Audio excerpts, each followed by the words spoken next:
2-3টা তরকারি থাকা সত্ত্বেও আবার নতুন করে তরকারি রান্না করেছি।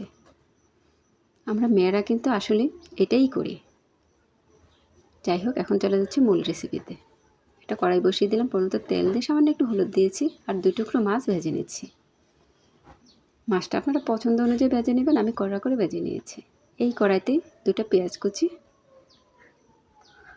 মানে মাছের তেলেই দিয়েছি, প্রয়োজন হলে তেল দিবেন, না হয় দরকার নেই। পেঁয়াজটা একটু নরম করে নিয়েছি, সামান্য একটু হলুদ দিয়েছি, স্বাদ মতো লবণ, একটু রসুন বাটা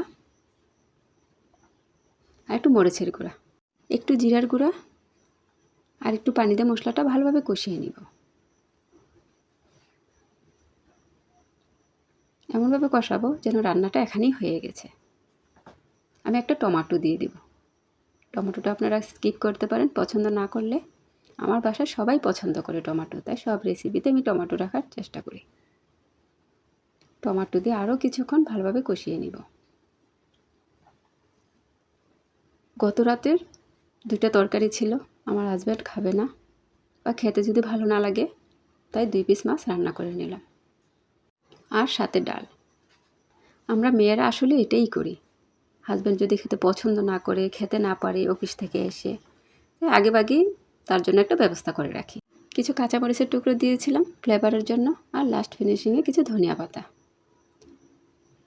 ভিডিওটা আপনাদের সাথে শেয়ার করলাম, কারা কারা এরকম করেন অবশ্যই কমেন্টস করে জানাবেন। এই 2টা রেসিপি করেছি নতুন করে, আর আলু দিয়ে মাছের রেসিপিটা আর মুরগির চামড়া একটা ফ্রাই করেছি। এই 2টা ছিল, আর 2টা করেছি, এখন 4টা রেসিপি হয়ে গেল। আমরা মেয়েরা আসলে এরকম চিন্তা ভাবনা করি, আর ছোটোবেলা থেকে যতটুকু বড় হয়েছে দেখে আসছে মা চাচিরা এরকম করতে, তাই আমরাও করছি। এই ভিডিওটা ভালো লেগে থাকলে অবশ্যই একটু শেয়ার করে দিবেন, অন্যদের দেখার সুযোগ করে দিবেন। আর আমার জন্য বেশি বেশি দোয়া করবেন, আপনাদের মাঝে যেন নতুন নতুন ভিডিও উপহার দিতে পারি। ততক্ষণ সবাই ভালো থাকবেন। আল্লাহ হাফেজ। আসসালামু আলাইকুম।